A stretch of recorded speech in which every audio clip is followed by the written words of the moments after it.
Hi, I'm Brenton Goodman, and this is You Decide, a series where I break down hot button issues using facts, law, and the Constitution. I won't tell you what to think, I'll just give you the information so that you can decide. Now, today we're talking about a big controversy: the Trump administration freezing nearly $396 billion in federal grants and expenses. The Trump administration says it's a necessary review of spending, while others call it a violation of presidential power. So, can a president legally withhold money Congress has already approved?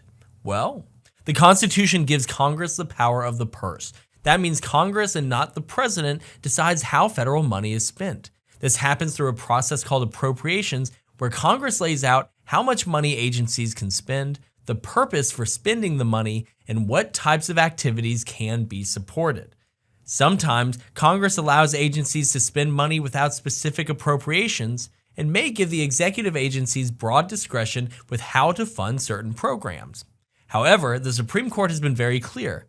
Once Congress allocates that money, the president must spend it as directed. The president doesn't get to unilaterally decide where or how the money is used. That would be acting like a king and not an elected leader whose main duty is to faithfully execute the laws written by Congress. But there are some cases where the president can hold back funds, but only under certain conditions. One way is through deferrals, where the president can temporarily delay spending if the funds aren't immediately needed. An example of this would be holding back disaster relief funds until a hurricane actually hits. Another way to hold back funds could be through rescissions, where the president can ask Congress to cancel funds.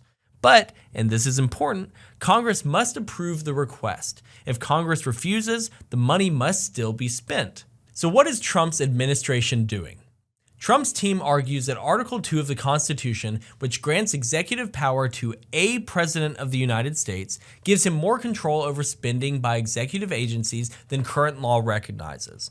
After all, unless Congress calls for funds to go to specific organizations, it has always been the executive branch that determined what organizations should be funded, and if the organizations aren't keeping with the legal purpose of the funds, the president has an obligation not to spend the money. Plus, they claim they aren't withholding funds, it's just a temporary programmatic delay to make sure money is being spent properly. President Trump would also say that if what he is doing is incorrect, then Congress could easily just pass a law directing him to spend the money that is currently frozen, and its lack of doing so is an acknowledgement of the support for his actions.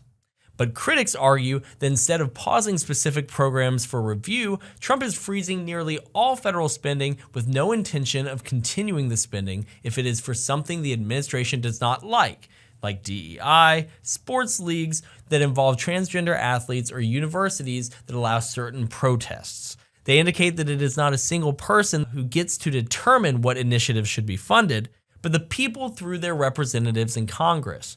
To them, the president's actions are what our founding fathers wished to avoid: a king-like singular person deciding on his own what should be funded. So, what do you think?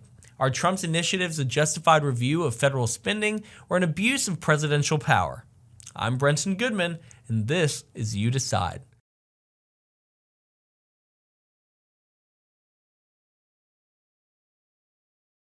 Let me know what you think in the comments, and don't forget to like and subscribe.